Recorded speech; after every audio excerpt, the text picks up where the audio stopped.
our target is 20 million, and we've hit 30 million with our reserve numbers. And we've been trying to pay that back, but we were doing so in a time when natural gas prices were just extremely low. So at the end of last spring, we instituted a COVID plan to really reduce the rate significantly to try to help people through a period of time. And then also we've artificially lowered the rate and kept it lower so that we could get that $10 million over collection paid back. So good news, bad news. We have reached 20 million or less for the first time in a good long time, and now the reserves are heading in the wrong direction. So we are going to be looking to correct that, but I am happy to report that we have paid back that over collection, and we're ready to move ahead with that. So Tori, why don't you step us through your presentation and tell us how we're going to go about doing that. Okay, well, good afternoon, everyone. So I wanted to start off by talking about kind of like the winter market outlook. I'm going to kind of cheat and tell you all the things up front, but I'm going to then go in the next slides and go into more detail, so just bear with me. We still are expecting COVID, to impact, fuel prices going into calendar year 21. A lot of the outages in the United States were kind of postponed when COVID hit, so we've been seeing them occurring now in the fall. So we've seen a little decline in natural gas usage as, units are in outage. But what we're seeing is we expect natural gas production to decline by about 6% this winter being from December to March. And we also expect the consumption, what people use, to decline by about 3.61% from last winter. And the bad news is, last winter, our average fuel price was about $1.95 during the months of January, February, March. Well, this year we're expecting it to be close to $3. So the low natural gas prices, we're not going to see that coming into calendar year 21.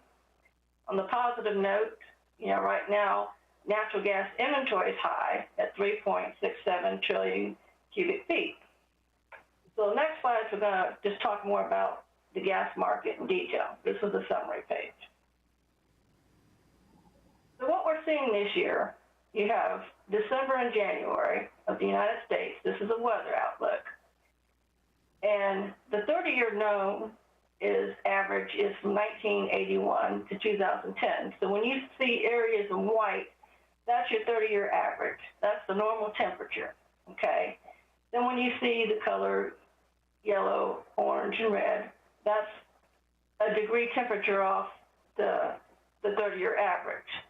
So we're pretty well seeing in December, you see the yellow, that's just 1 degree off the norm 30-year. It's going to be a warm winter. And heating degree days are based on 65 Fahrenheit. So we're saying that usually when you have a heating degree days, it's under 65, and that, when it's colder, you usually see more because people are going to move that thermostat. But when it's warmer, you might not see as much of the thermostat being moved, so less consumption of electricity. So with a warm winter in December and January, that's why I'm saying, we're expecting consumption to be down this winter because it's going to be warmer. And I get this information from NOAA, the National Oceanic Atmosphere Administration. But it's only, this is a snapshot in time, always subject to change, but right now, this is what we're predicting, is that there's going to be a warm winter. Now, this is a new slide that you're seeing, and what I was trying to show here is the blue and the gray are actual. The blue is calendar year 19, and the gray is calendar year 20. That was the production of natural gas. The black line is the consumption. And so what I'm saying is we're going to see in the months of November, December, and January, if you look at the gray, that consumption we're estimating it's going to be about 88 cubic feet versus last year when it was 93. So consumption's going to be down, but it's still going to be above, the green area, which is the production. So we're expecting, to have more consumption during the wintertime, but then right around March, when you see the little dotted line right in here, or you can see my mouse, you'll start to see the consumption go down, and your production will be above that. So we'll be able to start to build back up our natural gas inventory. So the EIA, which is the Energy Information Administration, is where I get the data. They're projecting that next year's winter, summer consumption is going to be lower than this year's, okay? Even though both consumption and the production of natural gas are down, we're still going to have time during the summer, hopefully, to build back our inventory versus when we go and reduce inventory here. This kind of will show you where we're at. Right now, we're going in with high inventory, okay? We're almost at 4 trillion cubic feet. And last year we were there. But what's going to happen is when we get into April, okay, we're going to be about 1.3. And this is a 5-year average, which is 1.5. We're going to have less natural gas storage than the previous year. And that's the market. The market always gets concerned when there's, supply and demand.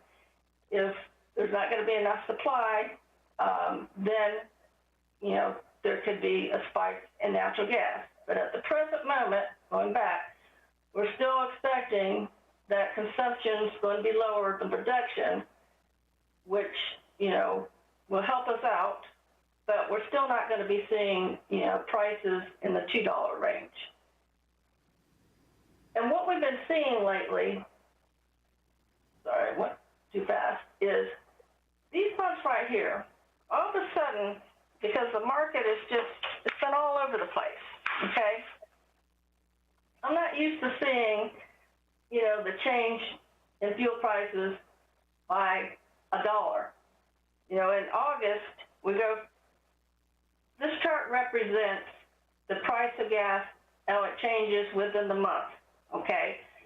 The next chart I always show you is the forward curve, which is what it settled at. But within the month, 30 days or 31, how many days of the month, the price can change every single day. And like in August, I started seeing the higher swings. Price of gas might go from 185 to 270, 85-cent difference. September went from 180 to 290, $1.10. And October, $1.05. But yet, August might have swung from $1.85 to 270, but it closed at $1.85 at the end of the month. And the same thing like October, might have went up to $3.40, but it closed at $2.10. So there's been just a lot of uncertainty in the market. People weren't sure with the producers, the weather, just COVID. So it's just been anybody's market.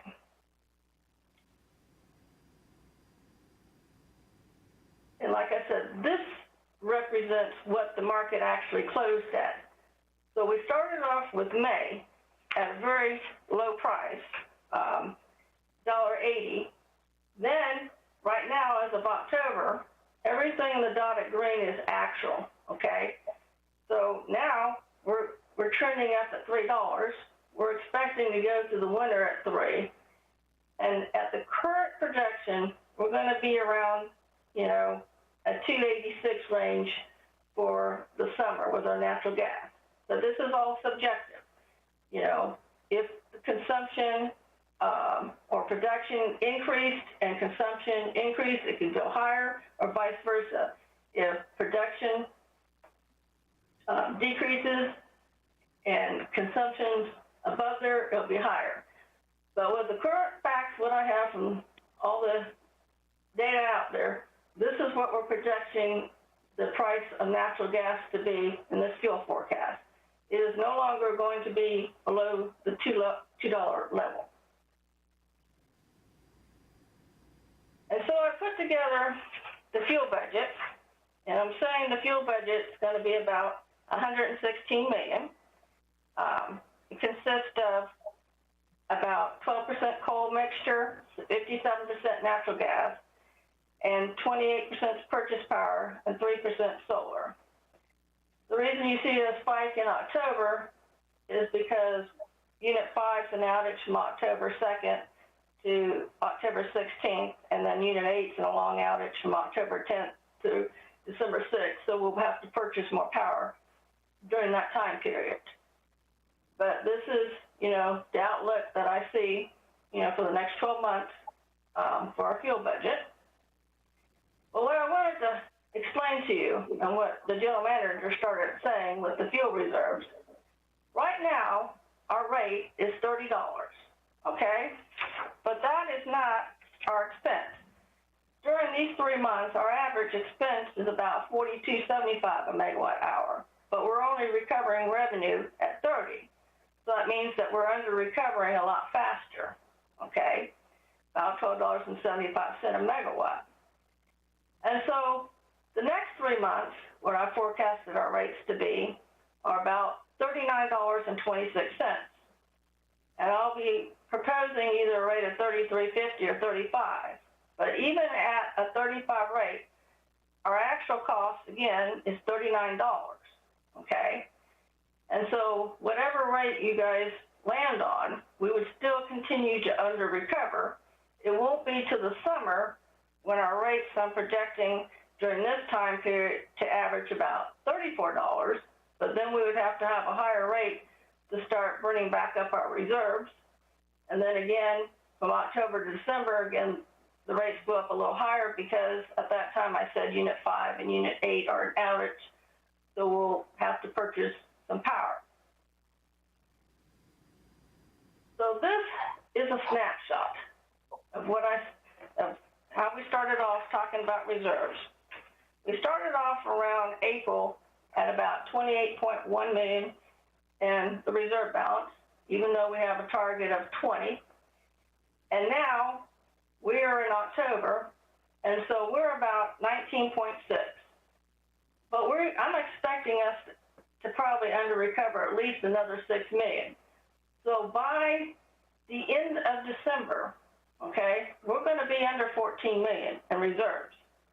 And even with a 33.50 rate, we will continue to under-recover because, like I said, the actual costs are $39.26, so the revenues will still be lower than the expense. But I'm proposing to do a tier base where we continue to under-recover. The current fuel rate right now is 30. So you would go either from 30 to $3.50 increase or a $5 increase. And then as the summer comes, like I showed you, when the costs are a little lower, I'm proposing maybe going up to 38 at that time, and that will start having us over-recover so that we can start getting our reserves closer to the $20 million mark. So really the difference between 33.50 is we would under-recover 3.8 million during January to March versus if we had a $35 reserve from January to March, we would under-recover 2.8 million. And so this slide is just the history of natural gas, okay? And you can see, like I said, we're at a current rate of $30, but the fuel prices, like I was showing you on the forward curve, they're kind of representing the year 2018. So we're no longer going to have prices this low because the price of fuel isn't going to be under $2. Remember, I started the first slide saying last winter we averaged $1.95, and this year we're going to average $3. The price of fuel went up by $1. So, in conclusion, unfortunately, I have the bad news that we have to increase the rate.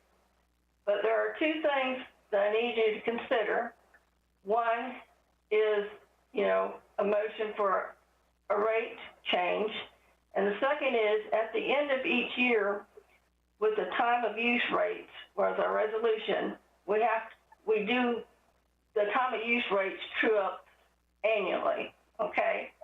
So right now, the current rates are 130.8 for on-peak and 86.1 for off-peak. And so from what the rates department's put together, they're proposing 124.60 because that would true up for the last calendar year 20 and 80. So we would reduce peak rates by 6.6, and increase off-peak by 3%. So I'm sure there's probably some questions out there. All right. Well, first of all, I appreciate the overview because it's very comprehensive, both from the weather standpoint as well as the trends. We certainly don't want to under-recover. So my question would be, is there a motion from the utility committee on a specific amount to recommend for the rate increase? And I see utility member Johnson's hand. Am I on now? Okay. I would recommend the 3350. And the discussion as to why. You asking me? Steady as she goes. Mr. Mayor, if I can point out too, I'm not sure if it was stated, if so, maybe not clearly enough. We are looking at tapering these rates up. So Tori, go back to the slide where you've got the choice between 3350 and 35. Yeah, that one. So you can see with the legend over to the right, the different colored bubbles represent different rates out over time. We are headed back towards $40 in kind of in that time frame. So the forecast that she's given you includes the opportunity to go either 3350 or 35, but we're going to be coming back in 3 months with another increase almost certainly.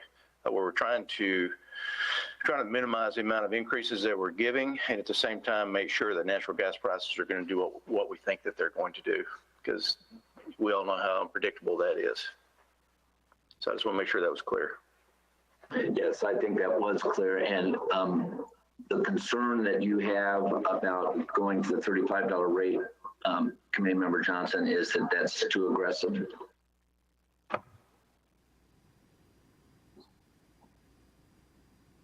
My personal opinion is with the economy the way it is, let's go 3 months at a time and see where we are. And we still have a reserve. We've not used up our reserve, and so we'll still see where we are 3 months from now, and that's why we have a reserve, so we can do this a little bit at a time and not all at one time. So that's my reason behind the 3350. Thank you. Commissioner Walker.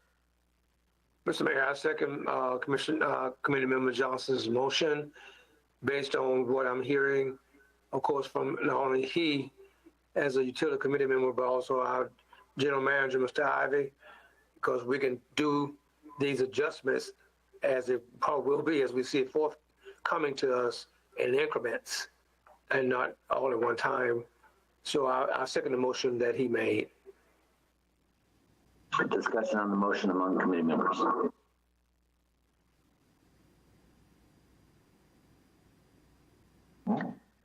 Commissioner Madden.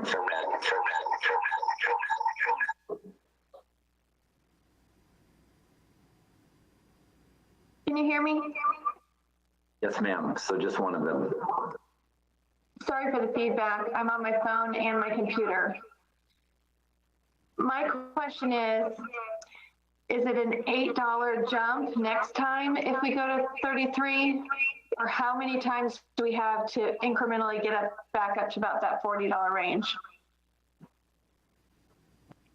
Mrs. Baumgartner, can you answer? That decision will always be the city commission's, okay? I'm just showing you, like right now we do have reserves and we're going to be about 14 million. We like to, keep our reserves closer to 20, but it's up to you to decide how fast that we can get there. I'm just saying that my recommendation next time will probably be, closer to 38. But again, if you want to tier it a little lower, It's just, I just want to make the point that at a $33.50 rate, that doesn't cover your expenses. Because our real expenses they're projected to be $39. But as we increase it some, it starts us not declining into our reserves so fast as a $30 rate. That's my concern. If I could say something? Yes, sir, go ahead, please. I'm sorry, this is Mike McGee. I'm only on my phone. I would like to see option 2 at 35. If I'm a consumer and a customer of Lakeland Electric, and 3 months later we have to increase it to $40, that's a $7 or $6.50 increase versus a $5 increase. I think I'd be more upset if I saw a huge increase at one time than a gradual increase over the next few months. And I just don't like the idea of having to produce electricity and sell it for less than our cost. I think that's going the wrong direction. Even though we do have a hefty reserve, I think we need to keep it at a break even as close as we can. Yes, and to that point, Committee Member McGee, either one of these numbers remains under that cost. Commissioner Walker. Yes.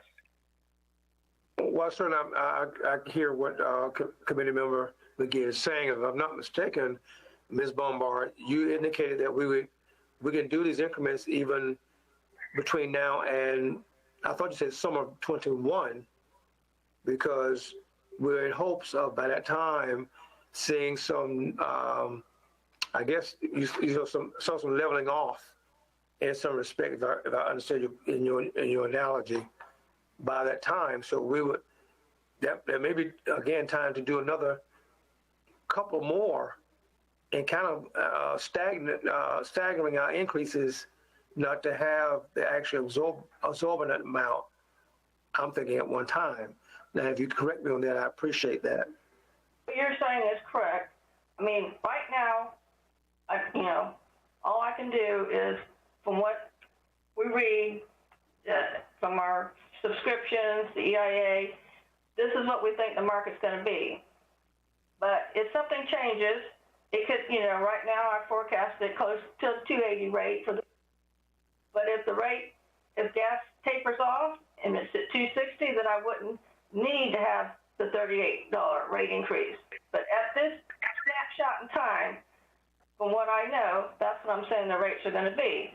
So like Commissioner Walker's saying, we're coming back in another 3 months, okay, and we'll have another snapshot. So maybe it won't have to go as high, or maybe it might have to be higher. I don't know at that time.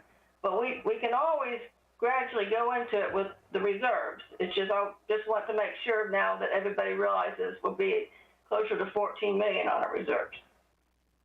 And another thing to note, during the winter time, usually people don't, in Florida, consume as much electricity because you can open your windows and it's nicer, so they might not feel the rate increase as much as you would during the summer. Commissioner Reed.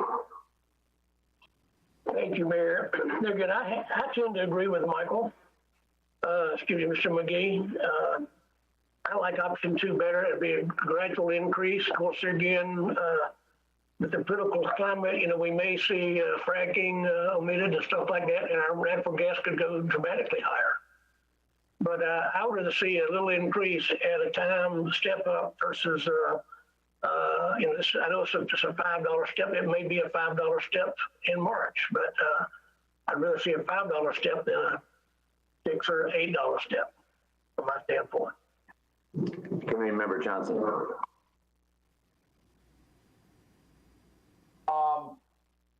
Tori, can you give us a little indication on the history of the increases over the past 24 months or so? Would $5 an increase be substantially higher than what we've done in the last several years? I just moved my slide so you can see all the fuel rates. Yeah. remember what we were, what we were doing in calendar year 20 is we were trying to reduce down the fuel rates, okay? But, you can see over the time periods, like 19, we don't usually have that big a swing. No. But this has been an unusual year in that we are trying to give back the money. But now what I'm telling you is the fuel prices are going back to where they used to be in 2018. So Committee Member Johnson, when I look at that chart, that makes that 35 number seem pretty solid from my perspective. Because when it's just the adjustment in 2020 where we were trying to lower the reserve that we had this perfect storm. Commissioner McLeod, and then Committee Member English. Thank you, Mayor. And Tori, I was just wondering about the history of the reserves and going down to 14 and possibly below. I mean, is that in keeping with what we have done before? I mean, would that be is that new territory for us? Well, that's a two-part question. Oh, I can't quite remember the dates right off the top, but it seems like in probably at least 5 years that the commission voted on having the 15% reserve. And when we did that, we've been pretty well keeping the reserves close to 20, but then, like the general manager started off, it kind of got close to 30 because the price of gas dropped to $2. So even though we were trying to give it back, it kept increasing. Prior to that, the reserves a lot of times we weren't collecting enough. The base rates were paying for it because we didn't really have a policy for reserves. So in the last 5 or 6 years, we've pretty well kept 20 million, if that answers your question. Because that represents 15% of the fuel budget.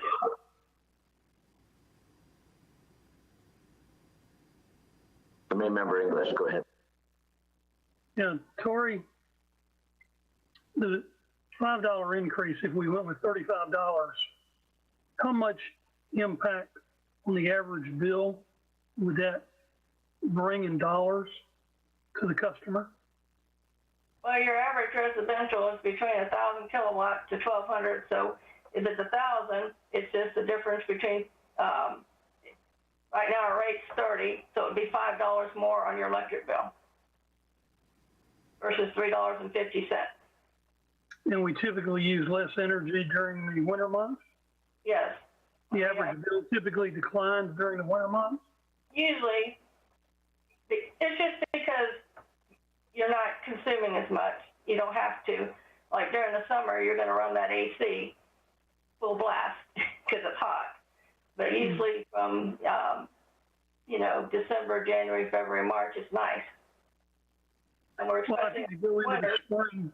I'd hate to go into spring and have to be jumping the rate $4 or $5, knowing the average bill is going to be going up during an enhanced consumption time.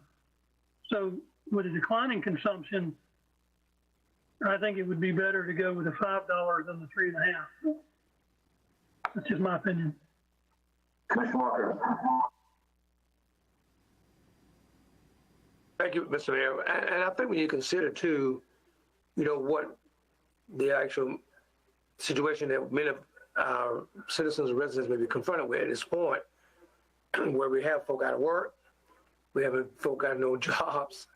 And I can appreciate what we're saying too, but I'm looking at, if I hear what Ms. Bombard is saying, and my reasoning behind what I continue to say by taking the steps, surely we may have seen less usage in the winter months as having maybe a stable weather and not usage of our utility or one using their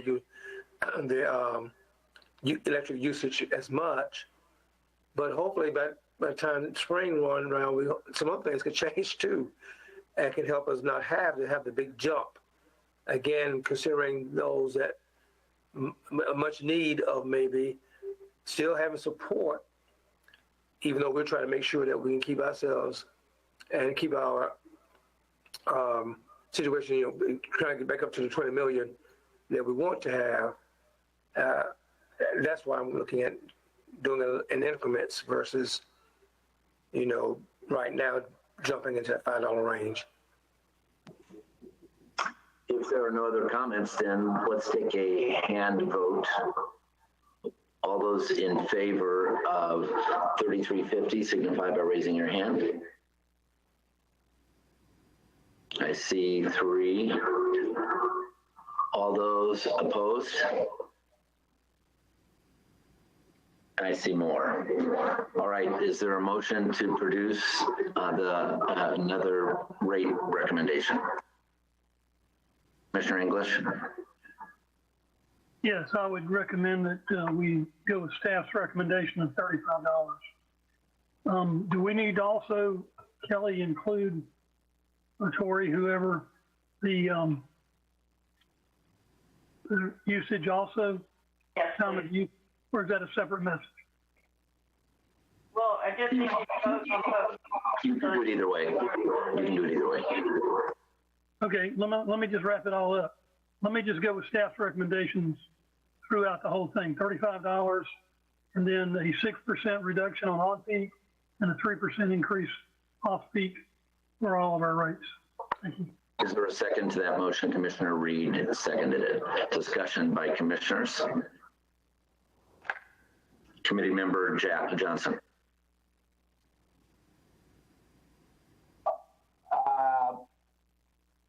Just want to remind everybody, if we're going to concern ourselves with cost recovery every 3 months, we don't need a reserve, because that's why we have a reserve. It's so that we can when we have a cost recovery issue, we can do it over a period of time rather than do it all at one time. So that's why I was in favor of trending it upward and using the reserve as it's intended to be used rather than to do a larger increase. It's not a huge deal, but I would like us to judiciously use the reserve to benefit the public. General Manager Ivey. Thank you, Mr. Mayor and Committee Member Johnson. I appreciate the comments. We established this reserve for this very reason, so that we could have these kinds of conversations, because prior to having that reserve, we'd be dipping down below zero. So we'd be pulling out of another rate mechanism in order to satisfy our needs with this one. Bear in mind, even with the $5 increase that we're talking about, we're still going to be looking to increase it again coming up for beginning in April. So whichever way we go with this is a tapered approach. It's going to be a multi-step effort to get us back up to probably around 40 eventually. So I hear what you're saying, but I just want everybody to bear in mind, whether it's 3350 or whether it's 35, it's still going to be a tiered approach to get us back up as we go through the next several months. Commissioner Madden and then Commissioner Walker.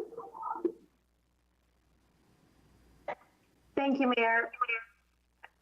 I just think that when we are under recovery at $8 billion, over the last 8 months, that's a speedy way to, reduce it by $8 million, and raising $5 and still being $7 short of covering our costs, I don't feel like it's exorbitant. I mean, I'm still kind of worried, about that $7, amount we're not covering our costs. Thank you. Commissioner Walker. Could you help, Mr. Mayor, could you help me by sharing what, I didn't hear a lot of part of Commissioner Madden's remarks. Did you hear and could share? Well, the double feedback made it very difficult to hear, but you can nod, Commissioner Madden, if this is correct. She's saying because we're trying to make up $8 million that it's better to move it to 35. Was that correct?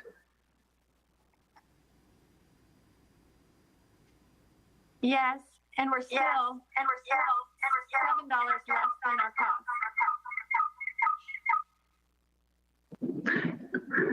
She repeats herself a bit with this method. Commissioner Walker, go ahead. Thank you, Mr. Mayor. And so my colleagues will know, I would still be in favor of 3350, but I would also say the time of use I am in favor for. So if I vote against this, it's not because of the time of use proposal by staff. It's only because of the rate adjustment. Thank you. Thank you for the clarification. Commissioner Reed, did you raise your hand, sir? No. Okay. Any other comments? Mr. Mayor, Yes, ma'am. Oh, that's good. did I get rid of my feedback? So I just wanted to make the point that if our actual costs were $42.75, and we've been generous to give a $30 rate, that even though $5 sounds like more than $3.50, it's certainly it's still $7 less than our costs. And so, if you put that all into perspective, I don't think this is as big of a hike. And then you add the context of it being winter and being able to keep our windows open. I would much prefer to try to, now that we've recovered $8 million, that was my initial point that you heard, we're still going to be under recovering, by a lot, knowing that our costs have been closer to $42.75 and they'll be paying $35. Certainly, as we would anticipate the way things are looking now, correct. Any other comments? All right, all those in favor of the motion, which includes both components, the recommendation by staff and the $5, the change of rate to $35, signify by raising your hand. All those opposed? I see only one nay. All right, which is Commissioner Johnson. Oh, Mr. Troutman, did you have a comment? Or two nays? Who was the second nay? Nays, can you raise your hands again? Oh, so Commissioner Walker and Commissioner Johnson. Okay. There's a committee member Johnson. Thank you. All right, what's next? All right, Mr. Mayor, this is where we get to turn it over to legal. Ms. Bombard, thank you very much. And we got two agreements we need to run through. Ramona, you want to address the first one? Sure. The first item that we have is an agreement with PowerCon Corporation. This is for a 15 kV switchgear enclosure addition at the Highland City substation located at 5440 Strickland Avenue. The purpose of having the second control enclosure at the substation is for improved and automated load transfer at the substation. The city's purchasing department issued an invitation to bid in August of 2020 and received 6 vendors that responded to the bid. PowerCon Corporation was selected as the most responsible bidder, also with the lowest price. You see there on the agenda memo, the base bid prices. Upon review of the bids, staff made some minor adjustments to the bid to increase quality and testing, making testing routes safer, easier, and faster. Those modifications totaled an additional $2,425 to the base bid. So the total cost of the agreement is $336,375. That's included in Lakeland Electric's FY21 budget. And pursuant to the agreement, PowerCon will provide the switchgear enclosure, all the labor, the materials, and the delivery to the substation site. And then upon delivery, Lakeland Electric staff will install the switchgear enclosure. And we would ask for your favorable approval. Is there a motion for approval? Commissioner Walker. Motion to approve. And a second by Commissioner Madden. Discussion by committee members. Seeing none, all those in favor signify by raising your hand. Opposed by the same sign. Unanimously passes. Thank you, Mr. Mayor. The second item is the long-awaited purchase agreement with Orlando Utilities, the Orlando Utilities Commission for some jointly owned land out at the McIntosh Power Plant. I think you've heard about this from time to time over the years. Back in 1978, the City of Lakeland and OUC entered into a joint operating agreement related to Unit 3 that included the purchase of some lands at a 60-40 split that was necessary for operations related to Unit 3. The City of Lakeland acquired a 60% interest in the land. OUC had a 40% interest. Shortly thereafter, in 1999, the city built Unit 5 on some of that land, 19.22 acres of that land. And there was a verbal agreement between the parties that Lakeland would then buy out OUC's percentage ownership in the land. That stalled on both pricing issues as well as environmental liability issues, and was relegated to the background for quite some time. In 2019, the city then installed McIntosh Gas Turbine 2 on 2 acres of that jointly owned land. That's more commonly known as the Calpine unit. And that restarted the negotiations. And after some time, the parties have agreed on a price for both the Unit 5 property, the McIntosh Gas Turbine 2 property, as well as some additional land, and have arrived at a total purchase price for all those properties, which total approximately 81 acres, of a purchase price of $482,358.59. Under the agreement, the city will pay that purchase price. Will also accept all environmental liability related to these properties dating back to the date when the city constructed Unit 5 on the property. And then finally, the closing costs will be split equally amongst the parties, and that's recommended for your approval.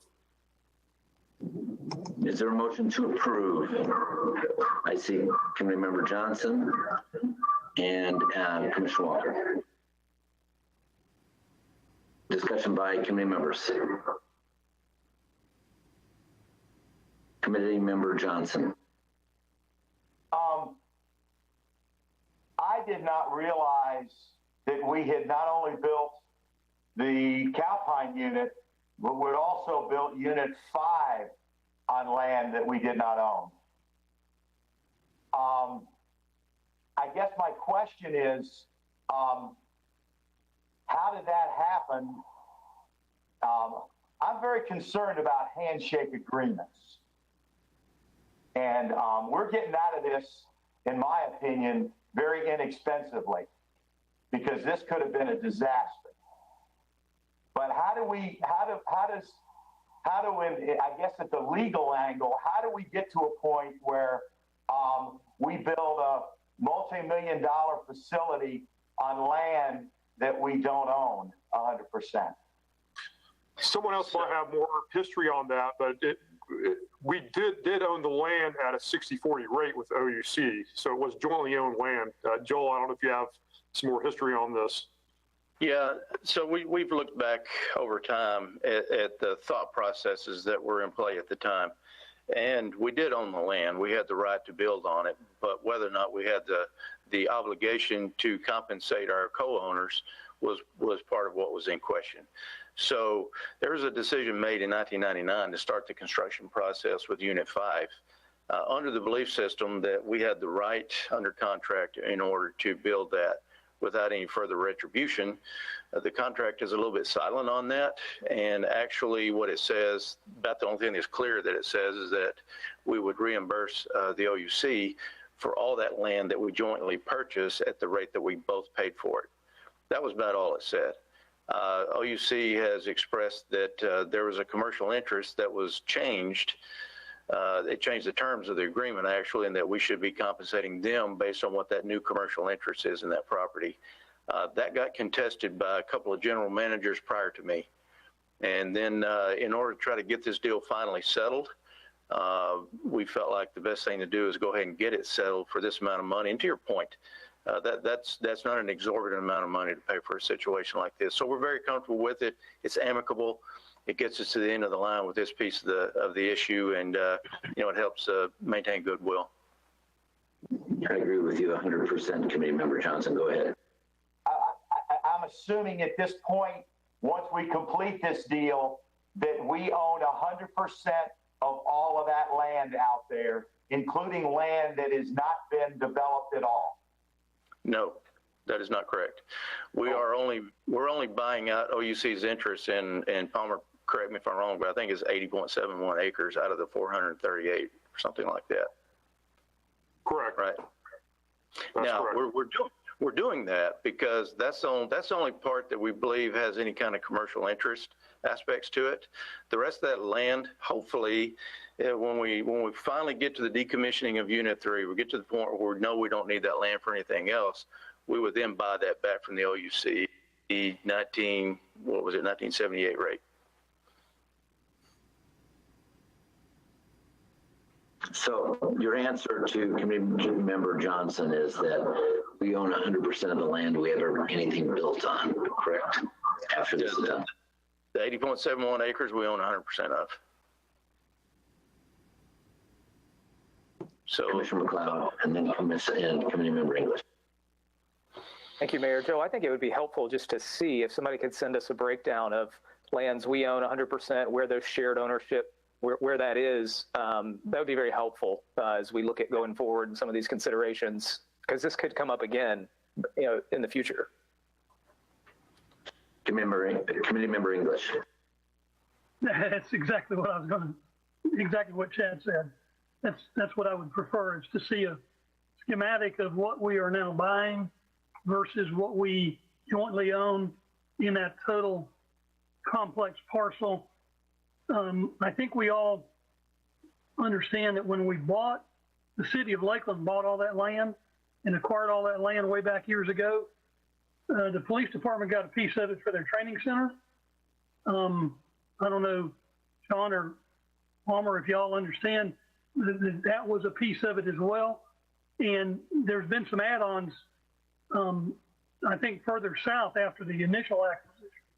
So my understanding was, when I served on the utility committee back in the 90s, was we can do anything we want to with that land because it's ours. And it was never discussed about the shared ownership of Unit 3's land. It was just Unit 3's operating platform. So that's where that goes. Committee Member Johnson.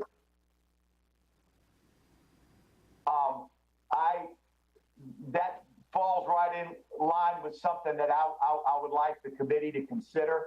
I would like the committee to recommend that internal audit review all of these documents relating to any properties that are owned by us to determine if we have any of these others outstanding out there that we might not be aware of or whatever, because I think maybe that'd be a good spot to let internal audit take a look at that and take a look at it and see if they would give us some recommendations or see if there was any findings there with regards to jointly owned property. Because this whole thing, it makes me uncomfortable. Mr. Ivey, any comments? I have no issues with that. Internal audit is only there to make us a better business. So if that's what it takes, that's fine. And City Manager Strauss, any issues there?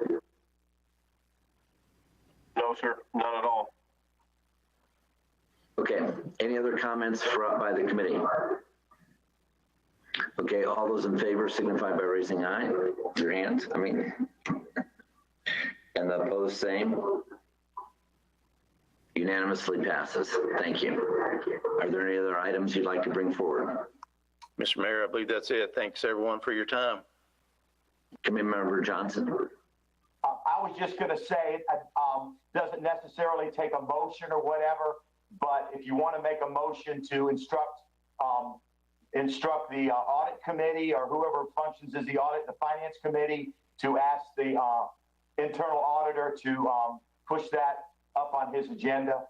And so he will, generally speaking, the internal auditor, when he hears from the committee, will then change his approach to what his audit is going to be for the next 12 months in order to push that up and see if there can be if there's anything to be found there. That would be my only recommendation, is to make sure that it gets to him that the at least the utility committee considers this to be an item of importance. I think City Manager Strauss has indicated that. All right, any other items? Since we won't see each other as a whole until after the holidays, I hope they're very meaningful for you and your families, and thank you so much for your service. Thanks, everyone. Mr. Mayor, Mr. Mayor. Palmer. Looks like they left, Kevin. Yes. Are we going to stay on this for the real estate? Yeah, are we Yes. staying on for real estate? Yeah, that was the plan. Okay, so utility committee can sign off, and then we need our city commission to stay on for the real estate and transportation committee meeting. We've got about 4 minutes, so. Yeah.